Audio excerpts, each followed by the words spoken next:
Guruve Gaura Chandraya Radhikaya Tadale Krishnaya Krishna Bhaktaya Tadabhaktaya Namo Namaha Vancha Kalpatrubhischa Kripa Sindhuvevacha Patitanam Bhavanebhyo Vaishnavebhyo Namo Namaha Jaya Shri Krishna Chaitanya Prabhu Nityananda Shri Advaita Gadadhara Shivasari Shri Gaura Bhaktavinda Hare Krishna Krishna Krishna Hare Hare Hare Rama, Rama Rama, Hare Hare. Dandavat Pranam devotees. So I am trying to answer a question that came yesterday in the evening because it can be answered shortly. So I thought I would take advantage to respond this morning. So the question was, and I'm paraphrasing a little bit. The question was essentially, since Krishna is the Supreme Personality of Godhead, why is it that we give so much emphasis to Radharani, who's the devotee of God? So the person is obviously relatively new to Bhakti. I don't think they are initiated yet. They have a Vedic name, but I don't think they derived the name from having accepted Harinam. I didn't make all of those kind of inquiries or anything. But it is a question that does come up, both, among those who are more new to Bhakti, and even some who have been in the process for a while to understand the position of Srimati Radharani. So I'm not giving a whole class on Radha Tattva, but just an answer primarily to this question. So first thing to understand is, though sometimes it is written that Srimati Radharani is the greatest devotee of God, we have to understand contextually what that means. Srimati Radharani is not a devotee of God only, but she is herself God. In other words, God has a masculine and a feminine polarity. So in order for the essential reality, which is love or prem, to exist, it requires both the masculine and the feminine transcendental polarities to be there. So the Vishaya, or the masculine polarity, is Shri Krishna himself. And the Asraya, or the repository of love, is the feminine polarity in the highest form of expression of love. So Srimati Radhika is that manifestation. There's actually a verse which describes this. What makes Krishna happy? The intention of all service. I was quoting a verse maybe 2 days ago or something. Yesterday, I can't remember, so much is going on, regarding serving Krishna. And we talked about Anukulyena Krishna Anusilanam, that all endeavors meant for Krishna's happiness, his Anukul. Anukul has deeper meaning than just happiness, but suffice it for now to say his happiness. So the energy that makes Krishna happy is couched in praying or love. That energy is called the Ahladini Shakti. So this verse explains, Ladini Sada Prem. The essence of praying is this Ladini Shakti, the power to give Krishna happiness. Prem Sada Bhav.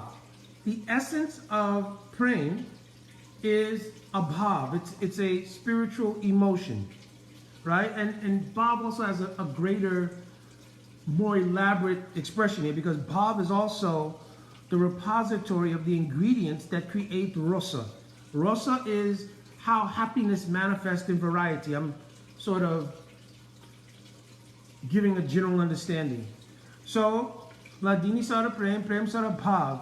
Bhav Paramakashta Nam. So Paramakashta means when something reaches its zenith or its height, right? Its topmost category. So Ladini Sara Prem, Prem Sara Bhav. Bhav Paramakashta, when Bhav, that spiritual emotion, which has the ability to contain the ingredients of rasa, the varieties of expression of love, reaches its highest state, Paramakashta Nam Mahabhav, the name is called Mahabhav. In Mahabhav, there are also gradations, so to speak, like Rud, Adirud, Modan, Mohan, and Madan. I'm not, again, explaining these. If you wanted to research, for those devotees who may have more experience. Obviously, in Ujjwal Nilamani, all these things are clearly described. So, the highest form is called Madanakya Mahabhav, right? The highest form of that spiritual emotion, which houses the ingredients that create the variety of happiness and love for Krishna, is expressed in the form of Madanakya Mahabhav. So Mahabhav Swarup, Shri Radha Takarani. So Ladini Sara Prem, Prem Sara Bhav, Bhav Pamakastana Mahabhav, Mahabhav Swarupini, Shri Radha Takarani. So the very Swarup, the very form of the highest kind of love and expressions of happiness to Krishna, the form of that is Srimati Radharani. So Srimati Radharani is not a devotee in the same sense that we as aspirants are devotees, and eventually we want to establish ourselves in a particular loving relationship with Krishna and serve Krishna. Srimati Radhika is the energy of love, service, etc. personified. So she is the very form of God in the expression of devotion to God. So this should be helpful to understand the position of Srimati Radharani, and hence why there's emphasis given to service to Srimati Radha, which is called Radha Dasyam. Because Krishna's happiness is solely dependent on Srimati Radhika. You'll find this statement there in the 4th chapter of the Adi Lila of Chaitanya Charitamrita, that Radhika is the only source of Krishna's happiness. So this does not mean that Krishna does not derive happiness from Mother Yashoda, Maharaj, Nanda, Subal, Sridham, from all of his gold, his cows, from the land of... It doesn't mean he doesn't derive happiness from there. But the essence of that Aladini Shakti, that happiness-giving power, the genesis of it is Srimati Radha herself. And Srimati Radhika imbues everything else with that Shakti, with that potency. So therefore Krishna derives taste in variety through various aspects of his Leela and through all the aspects of his Dham, right? But they're all imbued with that Aladini Shakti, and the origin of that potency is Srimati Radharani herself. So this is why Radha Dasyam is very, very special to those who are aspiring to serve in Vaishnava Dharma. So no matter what transcendental relationship you have with Krishna, the position of Srimati Radhika will be related to that. Sometimes in a compatible way, and this has to do with Rasa Tattva, and sometimes in a way that's not compatible. Like Vatsalya Rasa and Madhurya Rasa, they are not compatible because in the presence of those who are elder, the expressions of conjugal love will not come out in full. So they are not compatible. Some elements of Sakya Rasa are not completely compatible, but they're not adverse also to Madhurya Rasa. And among Sakya Rasa, those who are Priya Narma Sakas, like Subal, Sridham, Madhumanga, Ujjwal, etc., their existence in Sakya Rasa is such that Adyantikya Rahasya Gyad is explained in Ujjwal Nilamani. There is nothing they don't know about Krishna's inner moods. Therefore, his association with gopis is also known to them. And because they have Anumodata, Anumodata means an extreme happiness from seeing Krishna's happiness in relation to gopis, they're supportive of that relationship, and they actually take part in helping to nourish that relationship. So that is a special part of Sakya Rasa. So there are various kinds of sakas, and even in Bhakti Rasamrita Sindhu, if you look in the section on Sakya Rasa, you'll see the various kinds of sakas. So for those who do want to serve Krishna, under the strict guidance of Srimati Radharani, Radha Dasyam, this mood is called Manjari Bhav. So this Manjari Bhav is a very unique and special gift of Sri Chaitanya Mahaprabhu. In the verse, Arnalpita Chirim Chirat Karunavatirna Kalo, Sumutpayatam Unata Ujjwala Rasa Swabhakti Sriyam. So Swabhakti Sriyam, Sriyam means beauty. So Unata Ujjwala Rasa is the expression of love coming from Srimati Radhika. And the Sriyam, the beauty of that love is that it accommodates service to Radha in that love by those who desire it. And that special mood of serving Srimati Radhika and enjoying the great ability to love and serve Radhika and Krishna's mutual loving exchange, that is called a Manjari Bhav. So sometimes these things are not so much spoken about because obviously, especially when Srila Prabhupada was casting the wide net of creating even the conception of a personal God and desire to serve a personal God, then it may not have been as easily digestible to go to that higher rung or that higher level of expressions of love. But first to understand that we're not even this body and that we are actually spirit soul and that by nature we're meant to serve Krishna, period. That first had to be digested. What to speak of the specificity of how to serve, how that growth of understanding the specificity of what service you have, all of that Srila Prabhupada did write in his books. And of course, under Anugatya, under guidance, then all of these things can come out and be revealed. So this Manjari Bhav is a very, very special gift of Sriman Mahaprabhu. And to cultivate this mood, one should come under the Anugatya of any realized Vaishnav who has that mood. Swajatya Snigde. So Swajatya Snigde means, Swajatya means who has the same mood you're aspiring for. Snigde means and who have affection for you.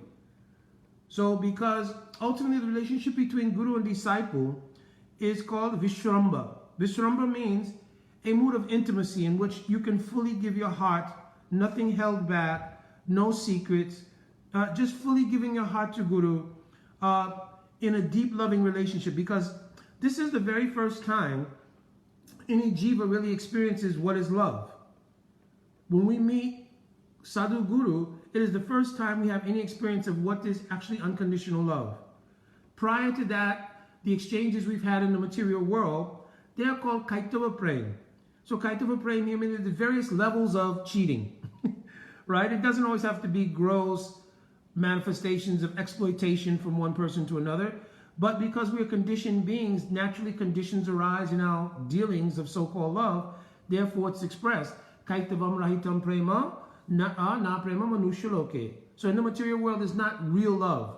But when you meet Guru, Sadhu, genuine Guru Sadhu, because they're the embodiment of the spiritual energy, it is called Swarup Shakti. Therefore, their exchanges with the jiva in the material world is coming from a place of unconditional love. And it's the first time the jiva experiences it, right?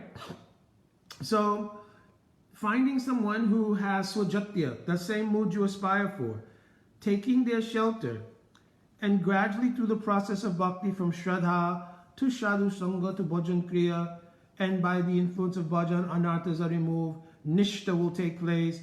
Once Nishta takes place, this is the first time you may be able to get a glimpse of the actual nature of your mood and service, because at that time Ruchi will come. So then, Tad Bhava Adi Madhure Shruti Dira Pekshite Nasa Sastrana Yuktings Cha Tal Lobat Utpatti Lakshanam. So this word lob is very special. It means greed. But it doesn't, greed here doesn't mean just a notion. I heard about these manjaris, everything, I want to do that. So ruchi means that after nishta, nishta nischalaya yasha iti nishta, when your chitta has become clear, placid, there's not so much influence of the material modes of nature influencing your chitta with many mundane things. At that time, then because the heart is clear like a clean mirror, right? Actually, one verse describes it as spatika mani. Spatika mani means like a crystal. You know, if you shine light to a crystal, it captures the light and reflects it, right? So the heart becomes like that. When the heart becomes like that, at that time, then one can have taste in spiritual reality. Prior to that, we're in preparation, right? When we come to the stage of nishta, now the chitta, the chitta means your consciousness is prepared. It's in a proper state, cultivated state, to then begin to taste spiritual life. Even in Bhagavad Gita, this statement is there. Pratyakshvagamam dhamyam Shu Sukham Kartamavyayam. So it's expressed clearly here that once you come to this state, then Pratyakshvagamam Dharmam, you're able to start to get perception of your actual spiritual reality. Who am I? What is my relationship with God? The fruit of the seeds planted by Guru at the time of giving initiation start to manifest. And therefore, a great taste comes in the process, which has helped to bring about that realization. So the first taste in Ruchi is Ruchi for bhajan itself. Therefore, Harinam will increase. The understanding of the various things like the Mangalarati, how we're serving time, all these things start to become illumined in our consciousness. And then Ruchi in a specific mode of service will take place. Tacha tadrasa surakaraka bhasha sumulasita spatikamoni. Then a particular illumination comes as an abhas, means like a reflection, a shadow of a particular taste, specifically of how you want to serve, will start to manifest in Niharati, more developed stage of Ruchi.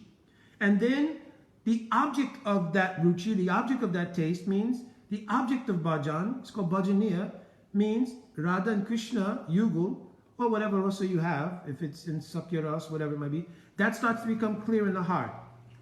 And then intensifies, it becomes known as Asakti, and then of course from Asakti, only waiting on the Kripa, the mercy of the transcendental reality, especially Srimati Radhika, to give her Kripa, along with the Kripa of Gurudev. At that time, Surasattva Viseshatma Prem Sriyamsa Samyabha Guchi Vischittamasanya Kudaso Babuchite. That time, a ray of the actual substance of spiritual love will enter the heart. That is called Bhav. So then at that time, the reality of your identity, everything will be revealed, and what is your relation with Krishna. All these things become crystallized at that point. So, the original question, why we give emphasis to the service of Srimati Radhika, because she is the ultimate asraya, the ultimate repository of what is loving Krishna. And the essence of what makes Krishna happy, this Aladini Shakti potency, is personified in the Swarup, or the existence of Srimati Radhika. So another question that came up some time ago, this may not be directly as relevant to this devotee's question, or this aspirant's question, but there was some confusion about, well, how do you serve Srimati Radhika? Is there any other modes of service to Radhika besides Manjari Bhav? This question has come up sometimes, and according to what I have read and understood in Ujjwal Nilamani, and what I've heard from sadhus, gurus, and more advanced devotees than myself, is that the only availability of seva to Srimati Radhika and Krishna in this mood of Manjari Bhav is the category called Nitya Sakhi. Radhika has 5 types of Sakhis, right? And in the category of Manjaris, there are Pran Sakhis, and the category of those who have come into the mood of Manjari Bhav, they're called Nitya Sakhi. So this is the mood that is available for those who want to serve in Madhurya Rasa.